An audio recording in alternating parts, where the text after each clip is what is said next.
അല്ലെങ്കിൽ നികളത്തിനായിട്ടൊരു വിധിയെഴുത്ത് നടത്തരുത് എന്നുള്ള അർത്ഥത്തിലാണ് ഈ വാക്യം അവിടെ വിശദീകരിക്കുന്നത്.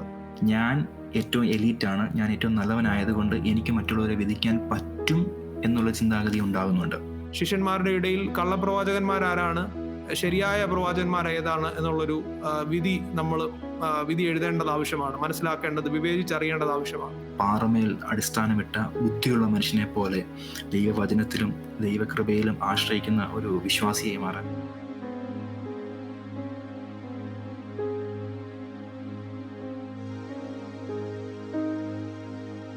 ദൈവനാമത്തിന് മഹത്വമുണ്ടാകട്ടെ.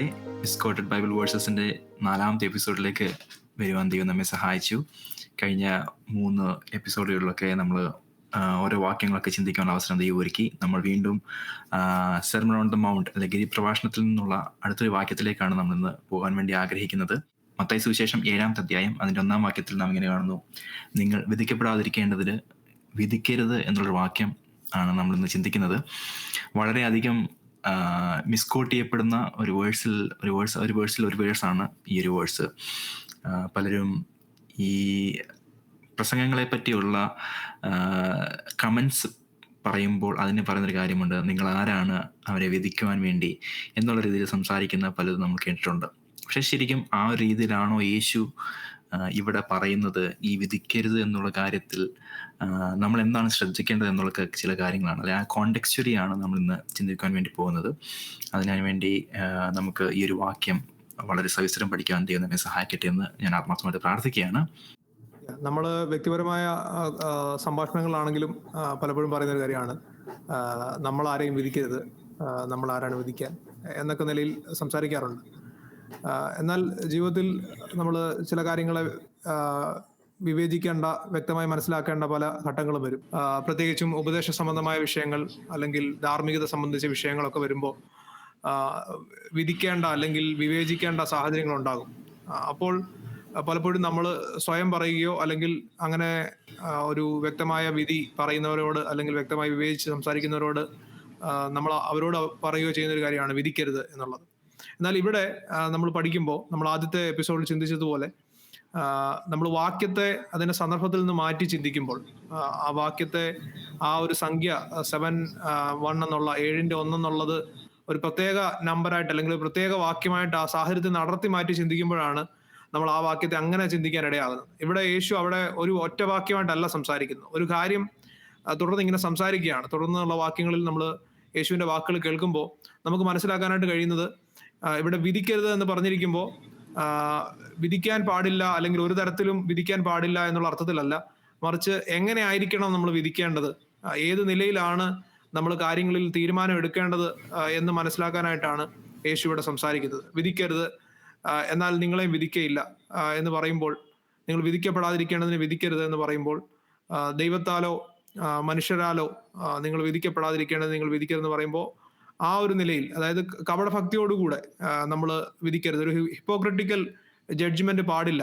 നമ്മുടെ കുറ്റം മറച്ചു വെച്ചുകൊണ്ട് അല്ലെങ്കിൽ മറ്റൊരാളെ താഴ്ത്തിക്കെട്ടി നമുക്ക് സ്വയം ഉയരാനായിട്ട് സ്വയകേന്ദ്രിതമായ ഒരു വിധിയെഴുത്ത് നടത്തരുത്, അല്ലെങ്കിൽ നികളത്തിനായിട്ടൊരു വിധിയെഴുത്ത് നടത്തരുത് എന്നുള്ള അർത്ഥത്തിലാണ് ഈ വാക്യം അവിടെ വിശദീകരിക്കുന്നത്. അതെ, നമുക്ക് മത്തായി സുവിശേഷം 5-ാമത്തെ അധ്യായം വായിക്കുമ്പോൾ തന്നെ നമുക്കൊരു കാണുന്നുണ്ട്: നിങ്ങളുടെ നീതി ശാസ്ത്രിമാരുടെയും പരിശുദ്ധന്മാരുടെയും നീതിയിൽ കവിയുന്നില്ല എങ്കിൽ സ്വർഗരാജ്യം അവകാശമാക്കുകയില്ല എന്ന് പറയുന്നുണ്ട്. സോ ആ ഒരു കമ്മ്യൂണിറ്റി സെറ്റപ്പിലേക്ക് നാം ചിന്തിക്കുകയാണെന്നുണ്ടെങ്കിൽ ഒത്തിരിയധികം പരിശുദ്ധന്മാരും ശാസ്ത്രിമാരും ഒക്കെ ഉണ്ട്. അപ്പോൾ അവര് they are the so called the pious group, അല്ലെങ്കിൽ അവരാണ് ഏറ്റവും കൂടുതൽ റിലീജിയസ് ആയിട്ട് ജീവിക്കുന്ന ആൾക്കാരെന്ന് അവർക്ക് തന്നെ ഒരു തോന്നലുണ്ടായിരുന്നു. അപ്പോൾ അവർ ചെയ്യുന്ന ജഡ്ജ്മെന്റുകൾ, അല്ലെങ്കിൽ അവർക്ക് തോന്നുകയാണ് ഒരുവന്റെ വ്യക്തിയെ കാണുമ്പോൾ അവൻ്റെ ആംഗ്യങ്ങൾ അല്ലെങ്കിൽ അവൻ്റെ വസ്ത്രധാരണം, അവൻ്റെ മറ്റുള്ളവരുമായിട്ട് ഡീലിംഗ് ഒക്കെ കാണുന്നുടനെ ചിലപ്പോൾ അവൾക്ക് തോന്നാം, ഓക്കെ, ഇവൻ അത്ര റിലീജിയസ് അല്ല, ഇവൻ ദൈവത്തിൽ നിന്ന് ഒത്തിരി അകന്ന് ജീവിക്കുന്നവനാണെന്ന് തോന്നിയിട്ട് അങ്ങനെയുള്ള ചിന്താഗതിയിൽ ആളുകൾ ജഡ്ജ് ചെയ്യുന്ന സ്വഭാവങ്ങളൊക്കെ ഒത്തിരി കാണുന്നുണ്ട്. നമുക്കറിയാം, ചുങ്കക്കാരൻ്റെയും പരീശൻ്റെയും പ്രാർത്ഥന നാം ചിന്തിക്കുന്നുടനെ ആ പരീശൻ പ്രാർത്ഥിക്കുന്നുണ്ട്, ഞാൻ ഇവനെ പോലെ അല്ല എന്ന് പറഞ്ഞ് പറയുന്നൊരു കാര്യമുണ്ട്. ശരിക്കും പറഞ്ഞാൽ ആ പരീശൻ അവിടെ ശരിക്കും പറഞ്ഞാൽ അവനെ ശരിക്കും ജഡ്ജ് ചെയ്യുകയാണ് ഉണ്ടായത്. അതല്ലെന്നുണ്ടെങ്കിൽ അവൻ്റെ അപ്പിയറൻസ് കൊണ്ട് അവനെ ജഡ്ജ് ചെയ്തു. പക്ഷെങ്കിൽ ആ പാപിയായ മനുഷ്യൻ എന്താണ് ചെയ്യുന്നത്? അവൻ സ്വർഗത്തേക്ക് പോലും നോക്കാൻ പറ്റാത്ത രീതിയിൽ അവൻ ദൈവത്തോട് തൻ്റെ ഹൃദയം കൈമാറുന്ന ഒരു അവസ്ഥയാണ് ഉണ്ടാകുന്നത്. ശരിക്കും ആ ഒരു ചിന്താഗതി അല്ലെങ്കിൽ അന്നത്തെ ആ ഒരു സ്റ്റീരിയോടിപ്പിക്കൽ മെൻറ്റാലിറ്റി ഉണ്ടായിരുന്നു. തങ്ങളുടെ ഔട്ട്വേർഡ് അപ്പിയറൻസുകൾ കൊണ്ട്, അതല്ലെങ്കിൽ ഞാൻ ഇന്ന കാര്യം ഇന്ന രീതിയിൽ നടക്കുന്നത് കൊണ്ട് അത് എന്നെ റിലീജിയസ് ആയി കാണിക്കാൻ പറ്റും എന്നൊരു ചിന്താഗതി അന്നുണ്ടായിരുന്നു. അപ്പോൾ അത് കാരണം ഉണ്ടാകുന്നൊരു പ്രശ്നം എന്ന് വെച്ചാൽ, ഈ ആളുകളെല്ലാം വിചാരിക്കും, ഓക്കെ, ഞാൻ ഏറ്റവും എലീറ്റാണ്, ഞാൻ ഏറ്റവും നല്ലവനായതുകൊണ്ട് എനിക്ക് മറ്റുള്ളവരെ വിധിക്കാൻ പറ്റും എന്നുള്ള ചിന്താഗതി ഉണ്ടാകുന്നുണ്ട്. ഈ ഒരു വാക്യത്തിൽ നോക്കുന്നുണ്ടെങ്കിൽ യേശു ഒരിക്കലും പറയുന്നില്ല വിധിക്കരുതെന്ന് പറയുന്നില്ല. അതല്ലെന്നുണ്ടെങ്കിൽ നാം പലപ്പോഴും പറയുന്ന പോലെ ഓക്കെ, നിങ്ങൾ ആരാണ് വിധിക്കുവാൻ വേണ്ടി എന്ന് ആ രീതിയിലല്ല പറയുന്നത്. പക്ഷെ താഴോട്ടുള്ള വാക്യങ്ങൾ പറയുന്നുണ്ട്, നിങ്ങളുടെ സ്വന്തം കണ്ണിൽ കോലിരിക്കെ മറ്റുള്ളവൻ്റെ കണ്ണിൽ കരടെടുക്കാൻ വേണ്ടി. സോ അത് it means you have to cleanse others but make sure you are sinless, അല്ലെങ്കിൽ make sure you are cleansed first. നിങ്ങൾ ആദ്യം ശുദ്ധിയുള്ളവരാകണം, അതിനുശേഷമേ മറ്റുള്ളവരെ ശുദ്ധീകരണത്തിലേക്ക് നടത്തുവാൻ നിങ്ങൾക്ക് പറ്റുകയുള്ളൂ എന്നുള്ള കാര്യമാണ് അവിടെ പറയുന്നത്. അതുപോലെ തന്നെ എനിക്ക് തോന്നുന്നു ഈ വാക്യത്തിൽ തന്നെ പറയുന്നുണ്ട്, നമ്മൾ പലപ്പോഴും പറഞ്ഞൊരു കാര്യമാണ് പ്രസംഗങ്ങളെ അല്ല ഉപദേശപരമായ സത്യങ്ങളെ ഡിഫെൻഡ് ചെയ്യരുത് അല്ലെങ്കിൽ അതിനെ വിധിക്കരുതെന്ന് പറയുന്നത്. പക്ഷേ അത് യേശു ഒരിക്കലും അങ്ങനെയല്ല പറഞ്ഞത്. കാരണം ഈ അധ്യായത്തിൽ തന്നെയാണ് പറയുന്നത്, കള്ളപ്രവാചകന്മാരെ സൂക്ഷിച്ചുകൊള്ളുകയും, അല്ലെങ്കിൽ ഇങ്ങനെയുള്ള ഉപദേശങ്ങൾ വരുമ്പോൾ അവരെ ഡിഫെൻഡ് ചെയ്യണം എന്നുള്ള കാര്യം തന്നെ ഈ അധ്യായത്തിൽ തന്നെ വരുന്നൊരു കാര്യമാണ്. സോ ഇറ്റ് മീൻസ് നമ്മളൊരു കൾച്ചറൽ സെറ്റപ്പിൽ നോക്കുന്നുണ്ടേ, അല്ലെങ്കിൽ നമ്മൾ ക്രിസ്ത്യാനികളായി മാറിയത് കൊണ്ട് മറ്റുള്ളവരെ നാം വെച്ചിരിക്കുന്ന പാരാമീറ്റേഴ്സ് വെച്ചുകൊണ്ട് മാറ്റി നിർത്താൻ പാടില്ല. അതല്ല എന്നുണ്ടെങ്കിൽ എനിക്കൊരു തോട്ട് പ്രോസസ് ഉണ്ട്, ഞാൻ സെറ്റ് ചെയ്ത് വെച്ചിരിക്കുന്ന കുറേ ശരീര മാനദണ്ഡങ്ങളുണ്ട്. ഇങ്ങനെ ആയിരിക്കണം, അല്ലെങ്കിൽ കൈയടിക്കുമ്പോൾ ഇത്ര താളത്തിൽ കൈയടിക്കണം, അതല്ലെന്നുണ്ടെങ്കിൽ കൈ ഉയർത്തി ദൈവത്തെ സ്തുതിക്കുമ്പോൾ ഇങ്ങനെ ആയിരിക്കണം. ഞാൻ സെറ്റ് ചെയ്ത് വെച്ചിരിക്കുന്ന കുറേ കാര്യങ്ങളുണ്ട്. സോ ആ ഔട്ട്വേർഡ് അപ്പിയറൻസിൽ നിന്ന് മാറിക്കൊണ്ട് നാം ദൈവത്തിൻ്റെ ഹിതത്തിനനുസരിച്ച് അല്ലെങ്കിൽ സ്വയം കേന്ദ്രീകൃതമായതിൽ നിന്ന് മാറി ഗോഡ് സെൻറ്റേർഡ്നെസ്സിലേക്ക് വരുവാൻ വേണ്ടിയുള്ള ആഹ്വാനമാണ് ശരിക്കും ഈ ഒറ്റ വേഴ്സിൽ യേശു നമ്മളോട് പറയുന്നത്. അതെ, ദൈവിക സത്യങ്ങളെക്കുറിച്ച് പറയുമ്പോൾ അത് കൂട്ടുകാരന് മാത്രം അല്ലെങ്കിൽ അയൽക്കാരന് മാത്രം ബാധകമായതാണ്. അവനത് കർശനമായി പാലിക്കാൻ ബാധ്യസ്ഥനാണ്. ഞാൻ ഒഴിവുകഴിവുള്ളവനാണ് എന്ന നിലയിൽ അവനെ വിധിക്കാനായിട്ട്, അവനെ വഴികാട്ടിയാകുവാനായിട്ട് ഇടയാകരുത്. അതുകൊണ്ടാണ് പറയുന്നത്, ആദ്യം സ്വന്തം കണ്ണിലെ കോലെടുത്ത് കളയുക. എൻ്റെ കയ്യിൽ അധർമ്മം ഉണ്ടായിരിക്കുമ്പോൾ, എൻ്റെ കയ്യിൽ അനീതി ഉണ്ടായിരിക്കുമ്പോൾ, ഞാൻ ഉപദേശം തെറ്റായി പഠിപ്പിക്കുമ്പോൾ ഞാൻ മറ്റൊരുവനെ തിരുത്താനായിട്ട് ശ്രമിക്കരുത്. അപ്പോൾ അവിടെ എൻ്റെ മോട്ടീവ് കറപ്റ്റഡ് ആവുകയാണ്. ഞാൻ എൻ്റെ കൂട്ടുകാരന് ഇടർച്ച വന്ന കൂട്ടുകാരനെ സഹായിക്കുക എന്ന അവനോടുള്ള മനസ്സലിവ് കൊണ്ടോ അല്ലെങ്കിൽ അവനോടുള്ള സ്നേഹം കൊണ്ടോ അല്ല ഞാൻ ആ തിരുത്തൽ നടത്തുന്നത്. മറിച്ച് എൻ്റെ നിഗളത്തിൽ നിന്നാണ്, ഞാനാണ് ശരി എന്ന് സ്ഥാപിക്കാനുള്ള വ്യഗ്രതയിലാണ് ചെയ്യുന്നത്. അവിടെ ഞാൻ ശരിയല്ല താനും, ഞാൻ അവൻ്റെ മേൽ ചുമത്തുവാൻ ഞാൻ ശ്രമിക്കുന്ന ആ നിയമത്തെ ഞാൻ ലംഘിച്ചുകൊണ്ടാണ് ഞാൻ അവനെ തിരുത്താനായിട്ട് ശ്രമിക്കുന്നത്. അത്തരത്തിലുള്ള വിധി ചെയ്യരുത് അല്ലെങ്കിൽ അത്തരത്തിൽ വിധിക്കരുത് എന്നാണ് ഇവിടെ പറയുന്നത്. അതുപോലെ നമ്മൾ ചിന്തിച്ച പോലെ തന്നെ അതേ അധ്യായത്തിലാണ് കള്ളപ്രവാചകന്മാരെ സൂക്ഷിച്ചോളുവിൻ അല്ലെങ്കിൽ അവരെ തിരിച്ചറിയണം എന്നുള്ളത് പറയുന്നത്. അതുകൂടാതെ തന്നെ പല കാര്യങ്ങൾ നമ്മൾ വ്യക്തമായി ഒരു വിധി എഴുതേണ്ട അല്ലെങ്കിൽ വ്യക്തമായി തിരിച്ചറിയേണ്ടതായിട്ട് പറയുന്നത് വിശുദ്ധമായത് നായ്ക്കൾക്ക് കൊടുക്കരുത്. അപ്പോൾ വിശുദ്ധമായത് ഏതാണെന്നും നായ്ക്കൾ ഏതാണെന്നും ഉള്ള ഒരു തിരിച്ചറിവ് ഉണ്ടാകണം. അതൊരു ജഡ്ജ്മെന്റ് അല്ല, അല്ലെങ്കിൽ അതൊരു അൺറൈറ്റസ് ജഡ്ജ്മെന്റ്, അനീതിയുള്ള വിധി അല്ലത്, നീതിയുള്ള വിധിയാണ് അങ്ങനെ തിരിച്ചറിയാനായിട്ട് കഴിയുന്നത്. അതുപോലെ ഇടുങ്ങിയ വഴി ഏതാണ്, വിശാലമായ വഴി ഏതാണ് എന്ന നിലയിൽ മനസ്സിലാക്കണം. ഇവിടെ കള്ളപ്രവാചകന്മാരെ കുറിച്ച് പറയുന്നു. അപ്പോൾ ശിഷ്യന്മാരുടെ ഇടയിൽ കള്ളപ്രവാചകന്മാരാരാണ്, ശരിയായ പ്രവാചകന്മാർ ഏതാണ് എന്നുള്ളൊരു വിധി എഴുതേണ്ടത് ആവശ്യമാണ്, മനസ്സിലാക്കേണ്ടത്, വിവേചിച്ചറിയേണ്ടത് ആവശ്യമാണ്. വീണ്ടും മുമ്പോട്ട് നമ്മൾ വായിക്കുമ്പോൾ അവിടെ കാണുന്നത് ബുദ്ധിയുള്ള മനുഷ്യനോട് പാറമേൽ വീട് പണിത ബുദ്ധിയുള്ള മനുഷ്യനെ കുറിച്ചും അതുപോലെ മണലിന്മേൽ വീട് പണിത പോഷനായ മനുഷ്യനെ കുറിച്ചും കാണുന്നു. അതിനു മുമ്പ് തന്നെ നമ്മൾ കാണുന്നുണ്ട്, എന്നോട് കർത്താവേ കർത്താവേ എന്ന് പറയുന്നവൻ ഏവനുമല്ല, അല്ലെങ്കിൽ എൻ്റെ നാമത്തിൽ പ്രവചിക്കുകയും ഭൂതങ്ങളെ പുറത്താക്കുകയും ചെയ്തവൻ ഏവനുമല്ല, സ്വർഗസ്ഥനായ എൻ്റെ പിതാവിന്റെ ഇഷ്ടം ചെയ്യുന്നവൻ അത്രേ സ്വർഗരാജ്യത്തിൽ കടക്കുന്നത്. അപ്പോൾ വിധിക്കരുത് എന്ന വാക്യം നമ്മൾ ആ സാഹചര്യത്തിൽ നിന്ന്, കർത്താവ് തുടർന്ന് പറയുന്ന കാര്യങ്ങളിൽ നിന്ന് അടർത്തി മാറ്റിയാൽ ഒരു തരത്തിലും നമ്മൾ ഒരു കാര്യത്തെ ജഡ്ജ് ചെയ്യുവാനായിട്ട്, അനലൈസ് ചെയ്യുവാനായിട്ട് അല്ലെങ്കിൽ ക്രിട്ടിക്കലി ഇവാലുവേറ്റ് ചെയ്യാനായിട്ട് ഇടയാകരുത് എന്ന അർത്ഥത്തിലല്ല പറഞ്ഞിരിക്കുന്നത്. മറിച്ച് നമ്മുടെ അനീതി മറച്ചു വെച്ചുകൊണ്ട്, നമ്മുടെ അധർമ്മം മറച്ചു വെച്ചുകൊണ്ട് മറ്റൊരുവനെ താഴ്ത്തി കാട്ടാനായിട്ട് ഉള്ള ലക്ഷ്യത്തോടുകൂടെ നമ്മൾ വിധി എഴുതുന്നവരാകരുത് എന്നൊരു സന്ദേശമാണ് യേശു ഈ വാക്യത്തിലൂടെ, ഈ വചനത്തിലൂടെ ജനത്തോട് സംസാരിച്ചത്. അതെ, പലപ്പോഴും സുപ്പീരിയോറിറ്റി കോംപ്ലക്സിൽ നിന്നുണ്ടാകുന്ന ജഡ്ജ്മെന്റുകൾ, അതല്ലെന്നുണ്ടെങ്കിൽ എൻ്റെ ജ്ഞാനവും എൻ്റെ വിവേകവും മറ്റുള്ളവർ അക്സെപ്റ്റ് ചെയ്യണമെന്നുള്ള തോട്ട് പ്രോസസ്സിൽ നിന്നുണ്ടാകുന്ന വിധികൾ. അപ്പോൾ ഇതിൻ്റെ ഫ്ലിപ്പ് സൈഡ് നാം ചിന്തിക്കുകയാണെന്നുണ്ടെങ്കിൽ നമ്മൾ പറയുന്ന പോലെ ഉപദേശപരമായിട്ടുള്ള കാര്യങ്ങളിൽ അതിന് വരുമ്പോൾ എങ്ങനെയാണ് നാം വിധിക്കുന്നത് എന്നുള്ള കാര്യം നാം ചിന്തിക്കേണ്ടത് വളരെ അത്യാവശ്യമാണ്. സോ യേശു എപ്പോഴും പറഞ്ഞ കാര്യമുണ്ട്, അൺകണ്ടീഷണൽ ലവ് വേണം, പക്ഷേ it doesn't mean that unconditional approval അവിടെ കൊടുക്കണം എന്നല്ല യേശു പറയുന്നത്. നാം കേൾക്കുന്ന എല്ലാത്തിനെയും അക്സെപ്റ്റ് ചെയ്യണം എന്നല്ല, പകരം നമ്മളതിനെ കേൾക്കുക, അതിനെ ഡിസേൺ ചെയ്യുക, അതല്ലെങ്കിൽ അതിനെ ആ ഒരു ഫിൽറ്ററിൽ കൂടെ കടത്തി വിടണം. അപ്പോൾ തീർച്ചയായിട്ടും അതുകൊണ്ട് തന്നെയല്ലേ പൗലോസൊക്കെ പറയുന്നത് നിങ്ങളുടെ വിശ്വാസത്തിന് വേണ്ടി പോരാടുക എന്നുള്ള കാര്യം പറയുന്നത്. ഇപ്പോൾ അങ്ങനെ ഒരു കാര്യം പൗലോസ് പറഞ്ഞിട്ടില്ലായിരുന്നുണ്ടെങ്കിൽ കേൾക്കുന്നതെല്ലാം എനിക്ക് അക്സെപ്റ്റ് ചെയ്യാൻ പറ്റുമായിരുന്നു. അത് എനിക്ക് എല്ലാം ആത്മീയ വർധന വരുത്തുമോ എന്ന് ചോദിച്ചു കഴിഞ്ഞാൽ തീർച്ചയായിട്ടും ഇല്ല. അപ്പോൾ ആത്മീയ വർധന വരാത്ത കാര്യങ്ങളെ ഞാൻ ഡിഫെൻഡ് ചെയ്യേണ്ടത് വളരെ അത്യാവശ്യമാണ്. അതൊരിക്കലും സെൽഫ് സെൻറ്റേർഡ്നെസ്സിൽ നിന്നുള്ള ജഡ്ജ്മെൻ്റ് അല്ല, പകരം ക്രിസ്തുവിനോടുള്ള സ്നേഹത്തിൽ ക്രിസ്തുവിൻ്റെ ശരീരമായ സഭയിൽ ഉണ്ടാകുന്ന അല്ലെങ്കിൽ ഉണ്ടായേക്കാവുന്ന വലിയൊരു മൂല്യച്യുതിയെ നാം ഡിഫെൻഡ് ചെയ്യുവാൻ, അല്ലെങ്കിൽ അതിൽ നിന്ന് ചർച്ചിനെ പ്രൊട്ടക്ട് ചെയ്യത്തക്ക രീതിയിൽ നാം ചിലതിനോട് സംസാരിക്കുകയും ചില തോട്ട് പ്രോസസ്സുകളെ സംസാരിക്കുകയും ഡിഫെൻഡ് ചെയ്യുകയും ചെയ്യുന്നത് വളരെ അത്യാവശ്യമാണ്. പക്ഷെ അവിടെ നാം ശ്രദ്ധിക്കേണ്ട വേറൊരു കാര്യമുണ്ട്. നമ്മൾ ഇത് ചെയ്യുന്ന ഉടനെ വ്യക്തിഹത്യയിലേക്ക് പോകാൻ പാടില്ല. അവിടെയാണ് ആ ഒരു നാരോ ബ്രിഡ്ജ് എന്ന് വേണേൽ പറയാം.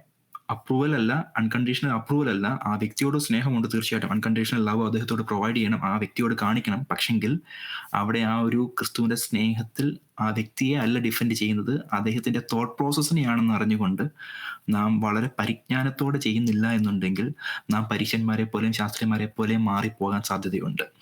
സോ ആ ഒരു കാര്യം നാം ചിന്തിച്ച് നാം വളരെ പരിജ്ഞാനത്തോടെ ചെയ്തില്ല എന്നുണ്ടെങ്കിൽ നാം ശരിക്കും നടത്തുന്നത് അൺറൈച്ചസ് ജഡ്ജ്മെന്റ് തന്നെയായിരിക്കും നടത്തുന്നത്. സോ അത് തന്നെയാണ് യേശു പറയുന്നത്, നിങ്ങളുടെ നീതി പരീക്ഷന്മാരുടെയും ശാസ്ത്രിമാരുടെയും നീതിയെ കവിയണം എന്ന് പറയുന്നത്. സോ ആ ഒരു കമ്മ്യൂണിറ്റി നമ്മുടെ മുമ്പിൽ ഒരു വലിയൊരു എക്സാമ്പിളായിട്ട് നിൽക്കുന്നത്, ഇത്രയൊക്കെ കാര്യങ്ങൾ ഇങ്ങനെയൊക്കെ നാം ജീവിച്ചു കഴിഞ്ഞാൽ നാം അൺറൈച്ചസ്ലി ആയിരിക്കും നാം ജീവിക്കപ്പെടുന്നത് അല്ലെങ്കിൽ ജീവിതം നയിക്കുന്നത് എന്നുള്ള കാര്യം നമ്മുടെ മുമ്പിൽ വരച്ചു കാട്ടിയിരിക്കുകയാണ്. സോ ആ മെൻറ്റാലിറ്റിയിൽ നിന്ന് നാം മാറിക്കൊണ്ട് ക്രൈസ്റ്റ് സെൻറ്റേർഡ്നെസ്സിലേക്ക് വരുമ്പോൾ നമ്മുടെ ഉണ്ടാകുന്നത് സ്നേഹമാണ്. സ്നേഹം ഉണ്ടാകുന്നുണ്ട്, പക്ഷെങ്കിൽ വിശ്വാസത്തിന് വേണ്ടി പോരാടേണ്ടുന്ന ആ ഒരു ആർജവം, ആ ഒരു ധൈര്യം പരിശുദ്ധാത്മാവിൻ്റെ കൃപയാൽ നാം പ്രാപിക്കും എന്നുള്ള കാര്യമാണ് നാം മനസ്സിലാക്കേണ്ടത്. സോ ഈ രണ്ട് കാര്യങ്ങളും നാം ചിന്തിക്കേണ്ടത് വളരെ അത്യാവശ്യം. നാം ഒരിക്കലും മറ്റുള്ളവരെ അല്ല ഡിഫെൻഡ് ചെയ്യുന്നത്, അല്ലെങ്കിൽ ആ ഒരു തോട്ട് പ്രോസസ്സിനെയാണ് ഡിഫെൻഡ് ചെയ്യുന്ന കാര്യം നാം ഓർത്തിരിക്കേണ്ടത് വളരെ അത്യാവശ്യമാണ്. അതെ അതെ, ഒരു നശീകരണ മനോഭാവത്തോടു കൂടെയോ അല്ലെങ്കിൽ എല്ലാവരെയും ഒരു നെഗറ്റീവായിട്ട് നിഷേധാത്മകമായിട്ട് കാണുന്ന നിലയിലോ അല്ല, മറിച്ച് ഒരു ഗുണീകരണ മനോഭാവത്തോടുകൂടെ സഹായ മനസ്കതയോടുകൂടെ ആ സ്നേഹത്തിൻ്റെ ആത്മാവിൽ ക്ഷമയോടുകൂടെ ആണ് നമ്മൾ വിധി എഴുതേണ്ടത്. മാത്രമല്ല അങ്ങനെ നമ്മൾ വിധി എഴുതേണ്ടത് നമ്മൾ ശരിയായ തീരുമാനങ്ങൾ എടുക്കാനും കാരണമായി തീരണം. മറ്റുള്ളവരുടെ ജീവിതത്തിൽ വരുന്ന പിഴവുകൾ നമുക്ക് പാഠമാകണം. ഇത് എൻ്റെ ജീവിതത്തിൽ സംഭവിക്കരുത് എന്ന് നമുക്ക് പാഠമാകണം. ഉപദേശ പിശകുകൾ സംഭവിക്കുമ്പോൾ അത് നമ്മൾ കൃത്യമായി വിവേചിച്ചറിഞ്ഞ് അത് ഞാൻ പകർത്താൻ ഇടയാകരുത് എന്ന് ഉണ്ടെങ്കിൽ നമ്മളതിനെ കൃത്യമായിട്ട് അത് ഉപദേശ പിശകാണെന്ന് മനസ്സിലാക്കാൻ പറ്റിയാൽ മാത്രമേ നമുക്കതിനെ ആ നിലയിൽ ഉൾക്കൊള്ളാനായിട്ട് കഴിയത്തുള്ളൂ. ഇല്ലെങ്കിൽ ഒരുപക്ഷെ നമ്മൾ ഉത്തരവാദിത്വത്തിൽ നിന്നുള്ള ഒരു ഒളിച്ചോടലായിട്ട് മാറും. നമ്മളെല്ലാ കാര്യങ്ങളും ഈ വാക്യം സംസാരിക്കുമ്പോൾ പലപ്പോഴും ഞാൻ ചില സ്നേഹിതരോട് പങ്കുവച്ചിട്ടുള്ള ഒരു കാര്യം, നമ്മൾ കുഞ്ഞിനെ സ്കൂളിൽ ചേർക്കുമ്പോൾ ഏതാ നല്ല സ്കൂള് എന്നൊരു വിധിയെഴുത്ത് നമ്മുടെ മനസ്സിലുണ്ടാകും. നമ്മൾ നമ്മുടെ പ്രിയപ്പെട്ടവരെ ആശുപത്രിയിലേക്ക് കൊണ്ടുപോകുമ്പോൾ അല്ലെങ്കിൽ ഒരു വിദഗ്ധ പരിശോധനയ്ക്ക് വിധേയമാക്കുമ്പോൾ ഏതാ നല്ല ഡോക്ടർ എന്നൊരു വിധിയെഴുത്ത് നമുക്കുണ്ടാകും. നമ്മുടെ കുഞ്ഞിന് എന്തെങ്കിലും ഫുഡ് പ്രോഡക്ട്സ് മേടിച്ചു കൊടുക്കുമ്പോൾ ഏതാ നല്ല ഫുഡ് എന്നൊരു വിധിയെഴുത്ത് നമ്മുടെ മനസ്സിലുണ്ടാകും. അതൊന്നും ഒരു നെഗറ്റീവായിട്ടുള്ള ഡിസ്ട്രക്റ്റീവായിട്ടുള്ള ഒരു ജഡ്ജ്മെന്റ് അല്ല, അത് ഗുണത്തിന് വേണ്ടിയുള്ള ഒരു ജഡ്ജ്മെന്റ് ആണ്. അത്തരത്തിലൊരു ജഡ്ജ്മെന്റ് ഇല്ലെങ്കിലാണ് നമ്മൾ അപകടത്തിൽ പെടാനായിട്ടുള്ള സാധ്യതയുള്ളത്. അപ്പോൾ പശ്ചാത്തലത്തിൽ നിന്ന് മാറി ഈ വാക്യത്തെ ചിന്തിക്കുമ്പോൾ നമ്മൾ തീർച്ചയായിട്ടും അനുവർത്തിക്കേണ്ട വിധിയെഴുത്തുകൾ ഇല്ലാതെ ഒരു സ്ക്രീനിങ് ഇല്ലാതെ നമ്മുടെ ജീവിതത്തിലേക്ക് കേൾക്കുന്നതും കാണുന്നതും ചുറ്റും നടക്കുന്നതും എല്ലാം അറിഞ്ഞോ അറിയാതെയോ പകർത്തുന്ന ഒരു രീതിയിലേക്ക് നമ്മൾ മാറാനായിട്ട് ഇടയുണ്ട്. മാത്രമല്ല ഒരു കാര്യം കൂടെ ഈ വാക്യത്തിൽ നിന്ന് മനസ്സിലാക്കാനായിട്ട് കഴിയുന്നത്, വിധിക്കരുതെന്ന് പറയുമ്പോൾ തീർച്ചയായിട്ടും നമ്മളൊരു അന്തിമ വിധി കർത്താവായിട്ട്, ഇപ്പോ നമ്മള് കർത്താവ് അന്ത്യനാളിൽ ഓരോരുത്തർക്കും സിംഹാസനങ്ങളും കിരീടങ്ങളും ഒക്കെ നൽകുന്നതിനെ കുറിച്ച് പറയുമ്പോൾ നമ്മൾ ചിന്തിക്കേണ്ട ഒരു കാര്യമുണ്ട്. ന്യായവിധിയുടെ സിംഹാസനം അത് പുത്രൻ ആർക്കും കൊടുത്തിട്ടില്ല. അന്ത്യന്യായവിധിയുടെ സിംഹാസനം, ഒരുവൻ നരകത്തിൽ അവസാനിക്കുമോ സ്വർഗത്തിൽ അവസാനിക്കുമോ എന്നുള്ള, അല്ലെങ്കിൽ ഒരുവന്റെ അന്ത്യ എങ്ങനെയായിരിക്കുമെന്നുള്ള, അവന്റെ ഫൈനൽ വെർഡിക്റ്റ് എന്തായിരിക്കുമെന്നുള്ളത് അത് തീർച്ചയായും ദൈവത്തിന് മാത്രമുള്ളതാണ്. എത്ര കൊടിയ പാപിയെയും എത്ര തെറ്റായി പോകുന്നവനെയും മടക്കി വരുത്താനും മാനസാന്തരത്തിലേക്ക് പുതുക്കുവാനും ദൈവത്തിന് ശക്തിയുള്ളവനാണ്. അതുകൊണ്ട് ആരെയും നമ്മൾ ഒരു ഫൈനൽ വെർഡിക്റ്റ് എഴുതി തള്ളുവാനായിട്ട് ഇടയാകരുത്. ഒരു അന്ത്യ ന്യായവിധി, ഒരു ക്രിസ്തുവിന്റെ സ്ഥാനത്ത് നിന്നുകൊണ്ട് ഒരു ഫൈനൽ വെർഡിക്റ്റ് പറയുന്ന നിലയിൽ നമ്മൾ ആകാൻ ഇടയാകരുത്. പക്ഷേ വഴികളെ വിവേചിച്ചറിയണം. ഇവിടെ തുടർന്നുള്ള വാക്യത്തിൽ പറയുന്നത് പോലെ ഇടുക്കുവഴിയുടെ മാർഗമാണോ വഴിയുടെ മാർഗമാണോ അതെന്ന്, എന്താണ് മുള്ളുകൾ ആണോ ഉൽപ്പാദിപ്പിക്കുന്നത്, എന്ത് ഫലമാണ് ഉൽപ്പാദിപ്പിക്കുന്നത്, ഫലങ്ങളാൽ തിരിച്ചറിയേണ്ട, വഴികളാൽ തിരിച്ചറിയേണ്ട, അങ്ങനെ കൃത്യമായി വിധി എഴുതേണ്ടത് ആവശ്യമാണ്. അപ്പോ വിധിക്കരുത്, നിങ്ങൾ വിധിക്കപ്പെടാതിരിക്കേണ്ടതിന് വിധിക്കരുത് എന്ന വാക്യത്തെ നാം ശരിയായി മനസ്സിലാക്കേണ്ടത്, നമ്മൾ തെറ്റായി തെറ്റായ മനോഭാവത്തോടുകൂടെ വിധിക്കുന്നവരാകരുത്. മറിച്ച് ശരിയായ വിധി, നീതിയുള്ള വിധി, ദൈവവചനത്തെ നമുക്കും സഹോദരനും ബാധകമായ വിധിയാണ് ദൈവവചനം എന്ന നിലയിൽ നമ്മളും നമ്മളെ തന്നെ അതിന് വിധേയമാക്കിക്കൊണ്ട് തീർച്ചയായിട്ടും വിധിക്കണം എന്ന് തന്നെയാണ് ഈ സന്ദർഭത്തിൽ നിന്ന് നമുക്ക് മനസ്സിലാക്കാനായിട്ട് കഴിയുന്നത്. അതെ, തീർച്ചയായിട്ടും നമുക്ക് ഡിസേൺമെന്റ് നമുക്ക് ഉണ്ടാകേണ്ടത് വളരെ അത്യാവശ്യമാണ്. എനിക്കൊന്ന് കഴിഞ്ഞ പ്രാവശ്യം നമ്മൾ പറഞ്ഞ ആ ഒരു കാര്യം തന്നെയാണ് വീണ്ടും കണക്ട് ചെയ്ത് വരുവാണ്. ഡിസേൺമെന്റ് നമ്മൾ വിവേചിച്ചിട്ട് വേണം എന്തിനാണ് നാം ചെയ്യുന്നത് എന്നുള്ള കാര്യത്തെ വളരെ സവിസ്തരം അനലൈസ് ചെയ്യുക. അതിനുവേണ്ടി ദൈവത്തിന്റെ ജ്ഞാനം നമുക്ക് ആവശ്യമാണ്. അപ്പം അതിനുവേണ്ടി നമുക്കൊരു പേഴ്സണൽ ദൈവമായിട്ടൊരു എൻകൗണ്ടർ ഉണ്ടാകണം, പേഴ്സണൽ പ്രെയർ ലൈഫ് ഉണ്ടാകണം, വചനം നാം പഠിക്കേണ്ടത് വളരെ അത്യാവശ്യമാണ്. സോ നമ്മൾ വീണ്ടും ക്രിസ്ത്യാനിറ്റി 101 അല്ലെങ്കിൽ ബേസിക് ഫൗണ്ടേഷനിലേക്ക് നാം തിരിച്ചു വരികയാണ്. ദൈവസ്നേഹം നമ്മുടെ ഉള്ളിൽ ഉണ്ടായാൽ മാത്രമേ ഇങ്ങനെയുള്ള കാര്യങ്ങൾ, അനീതിയില്ലാത്ത വിധികൾ വിധിക്കുവാൻ, അല്ലെങ്കിൽ വിധിക്കുക എന്നുള്ള വാക്യം ഞാൻ ഒന്നുകൂടെ കൊട്ടേഷൻ മാർക്കിൽ ഇടാൻ വേണ്ടി ആഗ്രഹിക്കുകയാണ്. അല്ലെങ്കിൽ റൈച്ചസ്ലി നമുക്ക് ഡിസേൺ ചെയ്യുവാൻ, അങ്ങനെ പറയാം, കുറച്ചുകൂടി ബെറ്റർ ആയിട്ട് പറയുകയാണെങ്കിൽ റൈച്ചസ്ലി ഡിസേൺ ചെയ്യുവാൻ തക്കോണം ദൈവത്തിൻ്റെ സാന്നിധ്യം, ദൈവത്തിൻ്റെ കൃപയും പരിശുദ്ധാത്മാവിൻ്റെ ഗൈഡൻസ് നമുക്ക് വളരെ അത്യാവശ്യമാണ്. തീർച്ചയായിട്ടും നമ്മൾ ഒരിക്കലും മറ്റുള്ളവരുടെ മുമ്പിൽ ഒരു വിലങ്ങുതടിയാകരുത്. ആത്മീയ ജീവിതത്തിൽ നമ്മളുടെ വാക്കുകൾ കൊണ്ടോ നമ്മുടെ ചിന്താഗതികൾ കൊണ്ടോ നമ്മളൊരു വ്യക്തിയെ പറ്റി പറയുമ്പോൾ ഉപയോഗിക്കുന്ന വാക്കുകൾ അല്ലെങ്കിൽ അതിന് ഉപയോഗിക്കുന്ന ടോണുകളൊന്നും പുതുതായിട്ട് വിശ്വാസത്തിൽ വരുന്നതോ അല്ലെങ്കിൽ പുതിയ ഒരു വിശ്വാസിക്ക് മറ്റൊരു വിശ്വാസിക്ക് അതൊരിക്കലും ഒരു ആത്മീയ ജീവിതത്തിൻ്റെ ഒരു വിലങ്ങുതടിയായി മാറരുതെന്നുള്ള കാര്യം നാം എപ്പോഴും ചെക്ക് ചെയ്യുന്നത് വളരെ അത്യാവശ്യമാണ്. സോ നമുക്ക് ദൈവവചനത്തിലേക്ക് മടങ്ങി വരാം. ഇവിടെ ഈ 7-ാമത്തെ അധ്യായത്തിന്റെ അവസാനത്തിൽ പറയുന്ന പോലെ പാറമേൽ അടിസ്ഥാനമിട്ട ബുദ്ധിയുള്ള മനുഷ്യനെ പോലെ ദൈവവചനത്തിലും ദൈവകൃപയിലും ആശ്രയിക്കുന്ന ഒരു വിശ്വാസിയായി മാറാൻ ഇതുപോലെയുള്ള ചെറിയ സെഷനുകൾ സഹായിക്കട്ടെ എന്ന് പ്രാർത്ഥിക്കുകയാണ്. Let's turn back to the word of God. വചനത്തിലേക്ക് നമുക്ക് മടങ്ങി വരാം. വചനം പഠിക്കാനുള്ള ആഗ്രഹവും ആഹ്വാനവും നമ്മുടെ ഉള്ളിൽ ഒന്നുകൂടെ ഉണരട്ടെ എന്ന് ഞാൻ ആത്മാർത്ഥമായിട്ട് പ്രാർത്ഥിക്കുകയാണ്. സോ അങ്ങനെ നമുക്ക് ദൈവത്തിന്റെ നാമത്തിന്റെ മഹത്വത്തിന് വേണ്ടി ശക്തിയോടെ പോരാടുവാൻ തക്കണം. ഡിഫെൻഡിങ് യുവർ ഫെയ്ത്ത്, വിശ്വാസത്തിന് വേണ്ടി പോരാടിക്കൊണ്ട് ദൈവനാമത്തിന്റെ മഹത്വത്തിന് വേണ്ടി പിന്നെ നിലനിൽക്കുന്ന ദൈവം നമ്മെ സഹായിക്കട്ടെ. അടുത്തൊരു വീക്കിൽ പുതിയൊരു വേഴ്സുമായി, നെക്സ്റ്റ് ഒരു വേഴ്സുമായിട്ട് വരുവാൻ വേണ്ടി നമുക്ക് ദൈവനാമത്തിൽ ശരണപ്പെടുകയാണ്. So till then, may God bless you and keep reading the word of God. God bless.